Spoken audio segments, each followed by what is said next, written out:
Hello friends, welcome back to another lecture, and in this lecture we are going to solve previously asked questions related to political science. Okay, and we will try to solve the questions that has been asked in the last 7 years. All right. Okay, so now we will start with question number 51, and in this we have given two lists, list 1 and list 2 article given है, and then हमें उन्हें उनके correct article के साथ match करना है. ठीक है, तो election of president of India ये गिवन है आर्टिकल 54 के अंदर, तो हमारा वन करेक्ट है. आर्टिकल 75 बात करता है appointment of prime minister and council of ministers. ठीक है, तो हमारे स्टेटमेंट 2 भी करेक्ट है. आर्टिकल 155 बात करता है appointment of governor of a state के बारे में, ये भी करेक्ट है. एंड आर्टिकल 164 डील करता है appointment of the chief minister and council of ministers of a state. तो हमारे चारों स्टेटमेंट ठीक हैं. Okay, question number 52. Consider the following statements regarding the political parties in India. The presentation of people's act 1951 provides for the registration of political parties. ये बिल्कुल ठीक statement है. Registration of political parties is carried out by the election commission. ये भी बिल्कुल correct statement है. And national level political parties one which is recognised in 4 or more states. ये भी बिल्कुल ठीक है. राइट, तो तीनों स्टेटमेंट्स ठीक हैं. ये और भी कई सारे क्राइटेरियाज होते हैं किसी भी पार्टी की नेशनल लेवल पार्टी डिक्लेयर करने में. ठीक है, वो भी हम आने वाले लेक्चर्स में we are going to cover that as well. ठीक है, तो 1, 2 एंड 3 केवल डी में ही है, तो option D will be your answer. Question number 53, ये हाई कोर्ट से रिलेटेड क्वेश्चन है. There are 18 high courts in the country. 18 नहीं है, right now we have 26 high courts in our country. Right, तो statement 1 is wrong. 3 of them have jurisdiction over more than 1 state. ये भी correct नहीं है. 6 high courts have jurisdiction over more than 1 state or UTs. No union territory has a high court of its own. ये भी statement गलत है, क्योंकि दिल्ली के पास अपना खुद का एक हाई कोर्ट है. राइट, तो option D will be your answer. जजेस of the high court hold office till the age of 62. This is right. और सुप्रीम कोर्ट के जजेस के केस में ये एज बढ़ के हो जाती है 65 years. Right, now question number 54.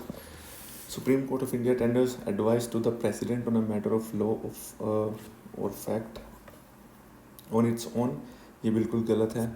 खुद नहीं देती हैं वो, खुद एडवाइस नहीं करता है सुप्रीम कोर्ट. वो तभी एडवाइस करता है जब ऐसी एडवाइस मांगी जाए. Only if he seeks such advice. ठीक है, तो option B will be your answer. ठीक है, और ये आर्टिकल 143 के अंदर गिवन है. ठीक है, ये आर्टिकल प्रेसिडेंट के, ये पावर आर्टिकल 143 के अंदर प्रेसिडेंट के पास होती है. ठीक है, कि वो 2 केसेस में सुप्रीम कोर्ट से एडवाइस मांग सकता है. Question number 55. Which article of the constitution provides that it shall be the endeavor of every state to provide adequate facility for instruction in the mother tongue at the primary state of education. ठीक है, इस question में, पूरे question में आपको बस ये चीज़ highlight करनी है. ठीक है, मदर टंग. तो मदर टंग के बारे में प्रावधान हमें आर्टिकल 350A के अंदर गिवन है. ठीक है, ये आपको याद रखना है. ये 350A एंड आर्टिकल 351 बहुत कन्फ्यूजिंग है. ठीक है, तो आर्टिकल 350A बात करता है मदर टंग के बारे में, और 351 बात करता है हिंदी लैंग्वेज के बारे में, प्रमोशन ऑफ हिंदी लैंग्वेज. ठीक है, नेशनल लैंग्वेज नहीं है हिंदी. ठीक है, ये मैं आपको ऑलरेडी पढ़ा चुका हूँ. राइट, बट प्रमोशन करने के लिए हिंदी लैंग्वेज का ये आर्टिकल 351 में गिवन है. मदर टंग से रिलेटेड जो आर्टिकल है वो है 350A, article 350A. Question number 56. Consider the following statements about AGI, Attorney General of India. ठीक है, he is appointed by the President of India. ये बिल्कुल करेक्ट स्टेटमेंट है. He must have the same qualification as are required for a judge of Supreme Court. बिल्कुल ठीक statement है. He must be a member of either house of parliament, ये बिल्कुल wrong statement है। तो अगर हम थर्ड को यहाँ से एलिमिनेट करें तो your answer will B A, 1 and 2। He can be remove by impeachment, बिल्कुल भी नहीं है, ऐसा कोई भी हमारे कॉन्स्टिट्यूशन में प्रावधान नहीं है। प्रेसिडेंट उसको अटॉर्नी जनरल ऑफ इंडिया को रिमूव कर सकते हैं, इम्पीचमेंट की कोई ज़रूरत नहीं है इसमें, right. 57th, consider the following functionaries, select the correct answer using the code below. 1 second।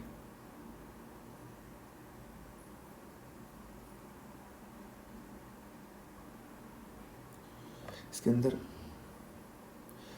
ये क्वेश्चन आई थिंक इनकम्प्लीट है, इसके अंदर गिवन नहीं है कि हमें क्या फाइंड आउट करना है, ठीक है।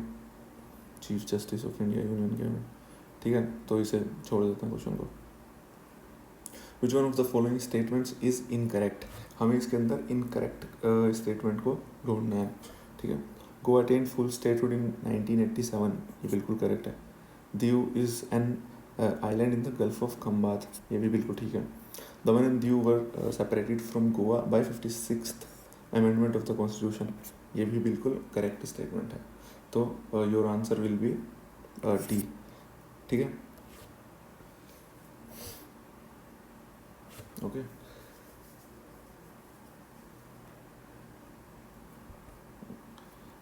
दादर एंड नागर हवेली ये फ्रेंच कॉलोनी नहीं थी, ठीक है, ये पोर्चुगीज़ कॉलोनी थी। हालांकि ये ईयर बिल्कुल ठीक है, 1954 में ही इनको लिबरेट किया गया था। The speaker can ask a member of the house to stop speaking and let another member speak, ठीक है, तो और ये फिनोमिनन होता है यील्डिंग द फ्लोर, ठीक है। जो स्पीकर होता है वो एक मेंबर को रोकता है बोलने से, ठीक है, so that another member can speak, और इसको हम बोलते हैं yielding the floor. Question number 60th, which one of the following statement about money bill is not correct, right. Not correct बताना है हमें यहाँ पे मनी बिल से related. A money bill can be tabled in either house of the parliament, okay, so यही statement गलत है, तो this will be our answer. ये हम ऑलरेडी स्टडी कर चुके हैं, केवल लोकसभा में ही टेबल किया जा सकता है मनी बिल को, ठीक है।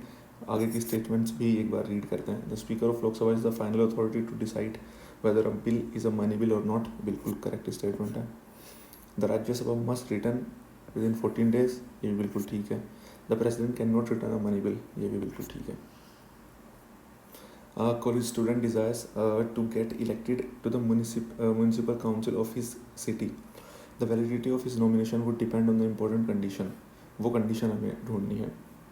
He obtains permission from the principal of his college, बिल्कुल नहीं। He is a member of a political party, बिल्कुल भी नहीं। His name figures in the voters list, ये बिल्कुल ठीक स्टेटमेंट है। आंसर होगा 61 क्वेश्चन का ऑप्शन सी, ठीक है। The parliament can make any law for the whole or any part of India for implementing international treaties, ये बहुत इंपॉर्टेंट क्वेश्चन है। आई थिंक 2 या 3 बार यूपीएससी इसको पूछ चुकी है, आगे भी पूछ सकती है, ठीक है। इसके अंदर ये बताया जा रहा है, और जब हमने पार्लियामेंट स्टडी किया था तब भी हमने ये चीज़ देखी थी कि पार्लियामेंट अगर कोई भी लॉ पूरी कंट्री में या फिर किसी पार्ट में इंडिया के अगर इम्प्लीमेंट करती है जो इंटरनेशनल ट्रीटी से रिलेटेड है, तो उसके लिए कंसेंट की ज़रूरत नहीं होती है किसी भी स्टेट की, ठीक है। D will be your answer. Question number 64, primary function हमें बताना है फाइनेंस कमीशन का, ठीक है। फाइनेंस कमीशन का प्राइमरी फंक्शन बताना है यहाँ पे, ठीक है, बिल्कुल ध्यान से पढ़नी है स्टेटमेंट। प्राइमरी फंक्शन के बारे में बात की जा रही है, ठीक है। Distributive revenue, distribution of the revenue between centre and state, ये बिल्कुल इसका एक फंक्शन है, ज़रूर इसका फंक्शन है, लेकिन प्राइमरी फंक्शन नहीं है। Prepare the annual budget, advise the president on financial matter, ये option C will be answer. Primary function जो फाइनेंस कमीशन का है वो ये है, advice to advise the president on financial matters, right. क्योंकि ये सब एडवाइस ही किया जाता है प्रेसिडेंट को कि कितना डिस्ट्रीब्यूट करना है revenue between centre and state, ये सब एडवाइस ही होती है। करता तो फाइनेंस कमीशन ही है, लेकिन होती वो एडवाइस ही है, right. 65th, the state which has the largest number of seats reserved for scheduled tribes in the Lok Sabha is and this is Madhya Pradesh. Okay. Which one of the following rights was described by Bhimrao Ambedkar as the heart and soul of the Constitution? And वो था article number 32, that is right to constitutional remedies. Question number 67. In the Indian Constitution, right to equality is granted by 5 articles. Article 14 to 18. ठीक है, तो 14 to 18 C will be your answer. The joint sitting of the two houses of the parliament in India is sanctioned under article 108 of the constitution. ये बिल्कुल ठीक है, already study कर चुके हैं. when we studied parliament. The first joint sitting of Lok Sabha and Rajya Sabha was held in year 1961. ये I don't think question ठीक है. ओह आई एम सॉरी, ये स्टेटमेंट बिल्कुल ठीक है. 1961 के अंदर ही जो है पहली जॉइंट सिटिंग हुई थी लोकसभा राज्यसभा की. And then third, the second joint sitting of the two houses of Indian parliament was held to pass the banking services commission bill. ये भी बिल्कुल ठीक है, तो D will be answer. All the statements are correct. While members of Rajya Sabha are associated with committees on public accounts and public undertakings, members of Committee of Estimates are drawn entirely from Lok Sabha. ठीक है, तो ये हम already study कर चुके हैं. ये भी बिल्कुल करेक्ट स्टेटमेंट है. The ministry of parliamentary affairs works under the overall direction for cabinet committee on parliamentary affairs. बिल्कुल ठीक स्टेटमेंट है. The ministry of parliamentary affairs nominate members of parliament on committees, council boards and commissions etc. set up by the government of India in the various ministries. ये भी बिल्कुल ठीक है. D will be your answer. Okay. Which one of the following schedule of the Indian Constitution lists the names of states and specifies their territories? So this is schedule first. ठीक है. Schedule 1 बात करता है union and it's territories के बारे में. ठीक है. 71 क्वेश्चन की अगर हम बात करें, which one of the following articles of the Indian constitution provides that it shall be the duty of the union to protect every state against external aggression and internal disturbances. 71 का option होगा 355. National emergency पढ़ते हुए हमने इसके बारे में study किया था. ठीक है. 356 एंड 365 ये दोनों national emergency I am sorry presidents rule के बारे में बात करते हैं. और आर्टिकल 355, 356 एंड 365 पढ़ने से पहले हमने स्टडी किया था आर्टिकल 355 इन प्रेसिडेंट्स रूल. 72.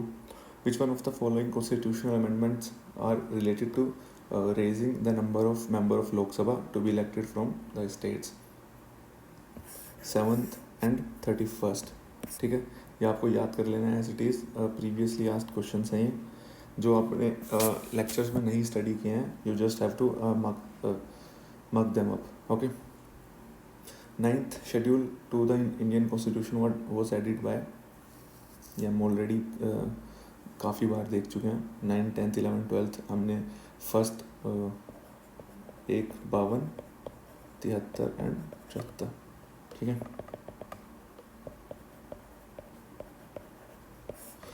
तो फर्स्ट तो 9th शेड्यूल जो है अमेंडमेंट फर्स्ट से हमने ऐड किया था.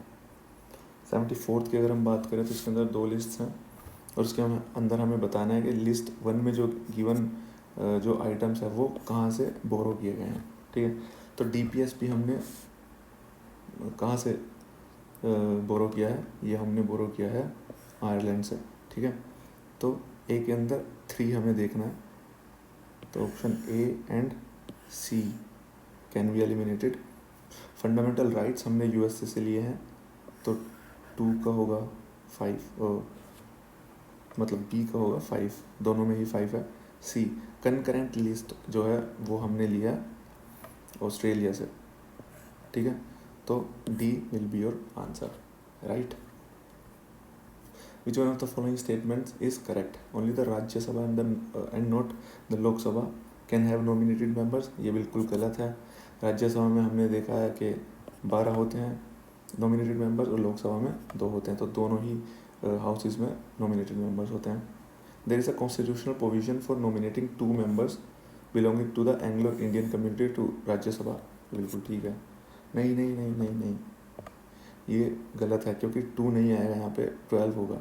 राइट, अभी हमने देखा. ठीक है. और हमें इसके अंदर करेक्ट ही बताना है, तो बी भी आंसर नहीं होगा. There is no constitution bar for a nominated member to be appointed as a union minister. ये स्टेटमेंट बिल्कुल ठीक है. A nominated member can vote both in presidential and vice presidential elections. ये गलत है. जो नॉमिनेटेड मेंबर है वो केवल और केवल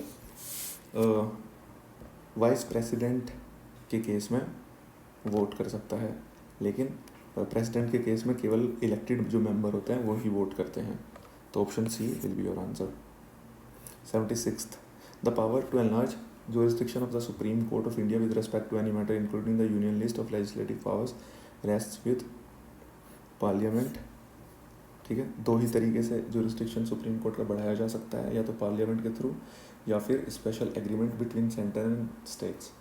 राइट, और ये आप खुद देखिए, आई थिंक ये तीसरी बार ये क्वेश्चन हम सोल्व कर रहे हैं. 76 हमने क्वेश्चन किए हैं, जिसमें से 3 बार ये पर्टिकुलर क्वेश्चन हम सोल्व कर चुके हैं. ठीक है, तो रिपीट होते हैं क्वेश्चंस. आई थिंक 200 और 250 क्वेश्चंस हैं इन टोटल. मैं सबको पार्ट बाय पार्ट अपलोड करूँगा अपने यूट्यूब चैनल पे. ठीक है, so make sure you like them, share them with your friends, and do subscribe to our channel. Thank you very much. And if you have any queries related to any of the questions or any of the videos that I have been uploading on my YouTube channel, you can always come up to me on this handle on Instagram. Okay, thank you very much guys.